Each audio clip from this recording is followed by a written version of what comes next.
मुंबई में राजभवन में आयोजित कोरोना हीरोज के सम्मान में राज्यपाल भगत सिंह कोश्यारी के हाथ 50 डॉक्टरों को सम्मानित किया गया। महाराष्ट्र के कोने कोने से उन 50 डॉक्टरों को सम्मानित किया गया जो कोरोना महामारी के दौरान लोगों की सेवा में रहे। उसी क्रम में समाज सेविका और भाजपा कार्यकर्ता डॉक्टर पूनम तिवारी को भी राजभवन में राज्यपाल द्वारा सम्मानित किया गया। इस दौरान सक्षम न्यूज इंडिया से खास बातचीत में क्या कुछ कहना था पूनम तिवारी का, देखिए मुंबई से इस खास रिपोर्ट में। इंडिया में आपका स्वागत है। जिस तरह से अगर हम बात करें कोरोना काल की, अगर कोरोना काल महामारी में जिस तरह से अचानक से आया और इसमें लोगों की काफी परेशानियां बढ़ गई और इस दौरान जो सबसे बड़ा कोरोना योद्धा बनकर एक वॉरियर्स के रूप में उन्होंने लोगों के लिए, जनता के लिए कार्य किया है, वैसे ही एक डॉक्टर आज हमारे साथ मौजूद है, डॉक्टर पूनम तिवारी। तो डॉक्टर पूनम तिवारी जिस तरह से भाजपा से भी जुड़ी हुई है, राजनीति से भी जुड़ी हुई है, लेकिन उसी तरह से अपने कर्तव्य को निभाते हुए उन्होंने कोरोना काल में जो कार्य किया है उस कार्य के लिए उन्हें सम्मानित किया गया है। तो सबसे पहले तो मैं उन्हें बधाई देना चाहूंगी। सबसे पहले पूनम जी, आपको तो बहुत बहुत बधाई, जिस तरह से आपने जो कार्य किए और उस कार्य के दौरान आपको यहाँ के राज्यपाल जी से जो आपको एक पत्र दिया। अच्छा, कितना अच्छा लगता है पूनम जी जब आप कोई कार्य करते हो उसे प्रोत्साहित करने के लिए इस तरह से अवार्ड, सम्मान पत्र दिए जाते हैं, तो ये कितना प्रोत्साहन बढ़ता है इससे? देखिए, कोरोना में काम करने में इस तरह का जब रिकग्निशन मिलता है भगत सिंह कोश्यारी जी के जैसे सम्मानित व्यक्ति से, तो जाहिर सी बात है ऐसे लगता है कि जितनी मेहनत हमने की और जितना रिस्क हमने उठाया वो at the end of the day worth it है।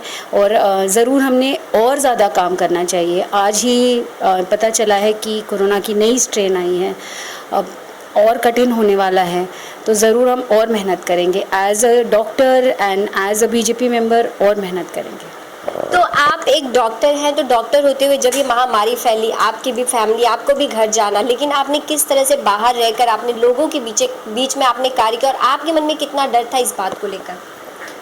इंसान हूँ, डर तो लगता है, लेकिन प्रिकॉशंस लिए थे। प्रिकॉशंस ऐसे लिए थे कि मैं जब घर जाती थी तब मैं अकेले अपने रूम में रहती थी। पहले नहाकर फिर ही घर के अंदर घुसती थी। घर में और किसी से फ़ोन पे बातचीत होती थी, लेकिन प्रैक्टिकली उस 1.5 महीने के दौरान मैं किसी से फिज़िकली आमने सामने मैंने किसी से बात नहीं की।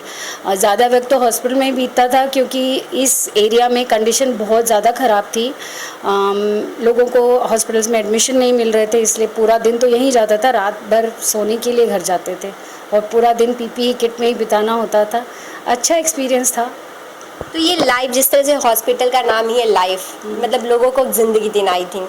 तो इस हॉस्पिटल में लोगों को कोरोना महामारी जब फैली उस समय लोग इतने तैयार नहीं थे। अगर हम केंद्र सरकार की बात करें या राज्य सरकार की बात करें, लोग अपनी तरह से कार्य कर रहे थे, लेकिन उस दौरान आपने किस तरह देखा कि लोगों को हॉस्पिटल नहीं मिल पा रहे हों, लोगों को क्या नहीं मिल, लोगों को किस तरह का सहयोग मिल पा रहा था? क्या भाजपा उसमें आपको आगे, या फिर शिवसेना, अगर यहाँ की राज्य सरकार की बात करें, वो किस तरह से आगे बढ़ के लोगों के साथ खड़ी आपको नजर आई?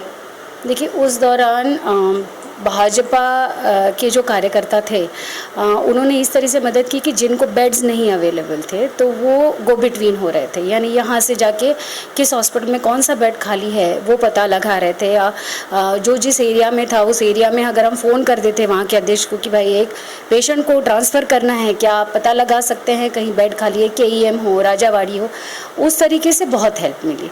और वैसे भी जो लोकल डॉक्टर, मतलब वहाँ के जो डॉक्टर्स थे, ऑन ड्यूटी डॉक्टर्स थे, हैट्स ऑफ टू देम, वो हर फ़ोन कॉल अटेंड करते थे और जो ग्राउंड पे सिचुएशन है वो हमको बताते थे कि मैडम 6 घंटे तक तो कोई बेड अवेलेबल नहीं रहेगा, आप 6 घंटे बाद फ़ोन कीजिए।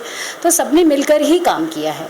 तो किसे देखते केंद्र सरकार इसमें ज़्यादा अच्छे से काम कर पाई इस कोरोना महामारी पे, आप फिर राज्य सरकार को भी आपको लगता है यहाँ की राज्य सरकार, अगर हम उद्धव ठाकरे या शिवसेना की जो महाविकास आघाड़ी सरकार है, इसने भी काम किया है, लोगों की मदद की है? मोदी जी का नाम ही लूँगी क्योंकि सबसे पहले चीज़ जो थी प्रिवेंशन है। मेडिसिन में भी सबसे पहले प्रिवेंशन होती है, तो सबसे पहले उन्होंने ये कहा कि मास्क पहनो, दूरी बनाए रखो और एक साथ बाहर मत निकलो। ये सारी चीज़ें वहाँ से आई। यहाँ की गवर्नमेंट उन्होंने कोशिश की ज़रूर, लेकिन आई थिंक उन्होंने अगर बाकी डॉक्टरों की राय ली होती और तब उन्होंने काम किया होता तो काम बेहतर हो सकता था। आप एक डॉक्टर हैं, एक डॉक्टर होते हुए आप लोगों को क्या एडवाइस देना चाहेंगे, लोगों को क्या जानकारी देना चाहेंगे कि अभी भी कोरोना महामारी कहीं ना कहीं ख़त्म नहीं है, लेकिन लोग अब जिस तरह से बाहर निकलने लगे हैं, लोग अपनी जो दिनचर्या का कार्य है वो शुरू कर दिए, लेकिन अभी भी उन्हें ध्यान देना कितना ज़्यादा ज़रूरी है? नई स्ट्रेन आ गई है। दुर्घटना घटने से पहले अगर हम सचेत हो जाएं, मास्क पहने और दूरी मेंटेन करें तो हम अभी भी कोरोना को मात दे सकते हैं और केसेस ना बढ़ें, ऐसी उम्मीद करती हूँ। लोग जागरूक हो जाए, इतने हल्के से इस बीमारी को ना लें।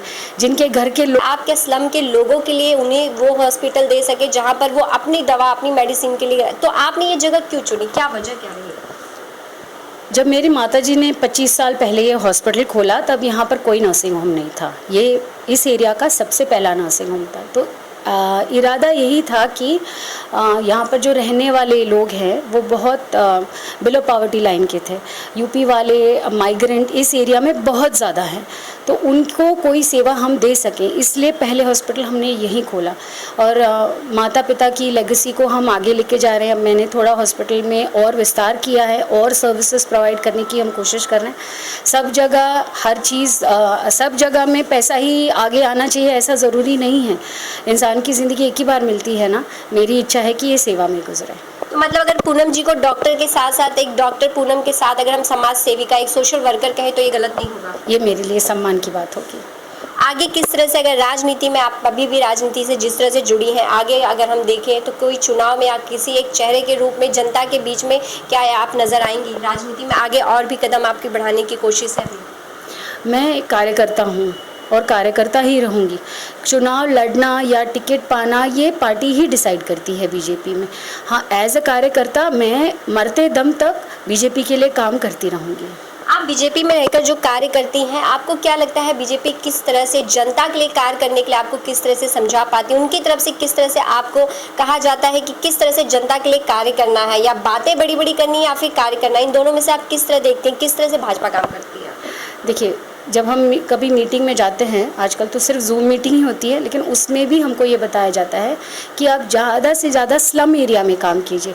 पीपीई डिस्ट्रीब्यूशन से लेके सैनिटरी पैड्स, या किसी मोहल्ले में जाके लोगों को ये समझाना सोशल डिस्टेंसिंग का क्या महत्व है, क्लीनलीनेस का क्या महत्व है, ये सारी चीज़ें हमको बोला जाता है और हम करते भी हैं।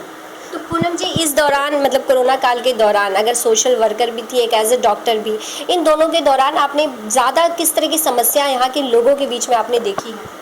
घर सबके बहुत छोटे छोटे हैं। माइग्रेंट लेबरर्स थे, वो भाड़े के मकानों में रहते थे। हमने इस एरिया में ये भी देखा है कि एक घर में छोटी सी रूम होती है, इससे भी छोटी रूम, उसके अंदर करीब 40 लोग एक साथ रहते थे। तो हम एक बार गए थे पीपीई किट्स और पीपीई किट्स नहीं, मास्क और सैनिटाइज़र डिस्ट्रीब्यूट करने। तब हमने देखा लोग बाहर बैठे हुए हैं, तो हमने पूछा कि आप बाहर क्यों बैठे हुए हैं, आपको तो सबको घर में रहने बोला है। तो उन्होंने कहा मैडम काम बंद है, हम एक रूम में 40 से ज़्यादा लोग रहते हैं। पहले जब काम चालू था तो 20 लोग ड्यूटी दिन की करते थे, 20 लोग रात की करते थे, तो एक दूसरे से मिलते नहीं थे, तो रूम काफ़ी बड़ा लगता था। अब हम एक साथ 40 लोग हैं तो आधे लोगों को बाहर बैठना पड़ता है। ये ऐसी लाइफ की रियलिटी, ये जब हम बाहर निकले कोरोना काल में एज अ कार्यकर्ता, एज अ डॉक्टर, इतनी सारी चीज़ें हमको पता लगी है। एंड आई होप कि ये सिचुएशन हमको वापस देखने ना मिले। क्या लगता है इन सब चीज़ों पर सरकार की नज़र जाना ज़रूरी नहीं है? महाराष्ट्र सरकार की जाना ज़रूरी है। मुझे ऐसा लगता है कि उन्होंने थोड़ा और बारीकी से माइग्रेंट लेबर्स की तकलीफ़ की तरफ देखना चाहिए। लाइफ हॉस्पिटल की अगर अब हम बात करें, यहाँ की क्या कुछ खासियत है? अगर यहाँ पर लोग आते, जहाँ पर मोटी मोटी रकमों की भी बात होती है, लोगों की दवा बाद में, लेकिन पहले जो उनसे एक अमाउंट पहले पे करा लिया जाए, लेकिन यहाँ की अगर हम बात करें लाइफ हॉस्पिटल की, यहाँ पर किस तरह की क्या कुछ फैसिलिटीज़ लोगों को मिल पाती है? अभी कोरोना काल है तो कितना ध्यान दिया जाता है? अगर पेशेंट आते हैं तो उन्हें कोरोना से भी बचाना है तो कितना ध्यान दिया जाता है यहाँ पर?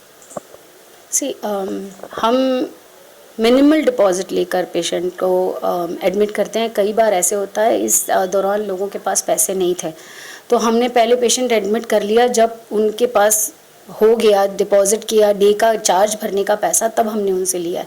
हम किसी को फोर्स नहीं करते हैं कि भाई पैसे भरो, क्योंकि समझते हैं कि इस वक्त में लोग क्या चीज़ से गुजर रहे हैं। रही बात as a nursing home, fumigation every hourly मेरे हॉस्पिटल में होता है। हम सोशल डिस्टेंसिंग बहुत स्ट्रिक्टली मेंटेन करते हैं और रिश्तेदारों को पेशेंट के पास रहने नहीं देते।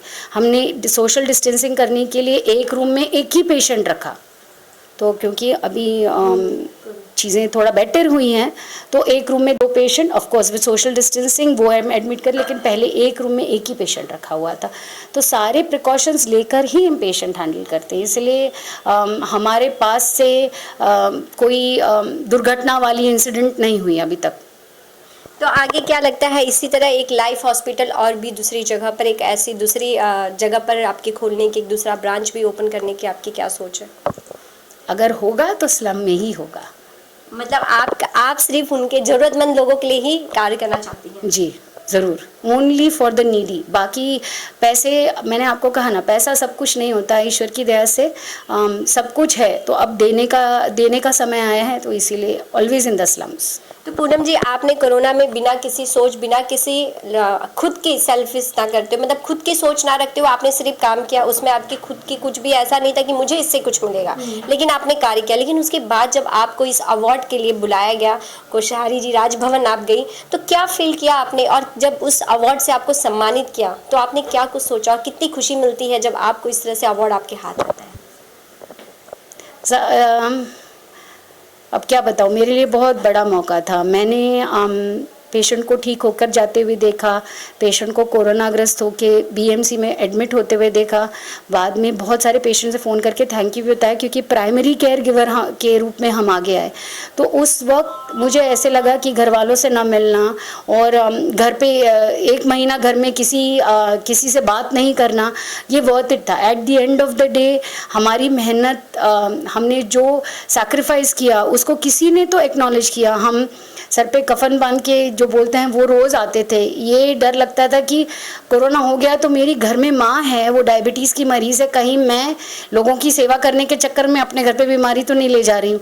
इसीलिए वो इतना डर था, तब भी हमने काम किया। हमने नहीं सोचा, मेरी एक स्टाफ प्रेग्नेंट थी, उसने प्रेगनेंसी में उसको मना हमने किया, तब भी उसने पूरा पीपीई किट पहन के काम किया।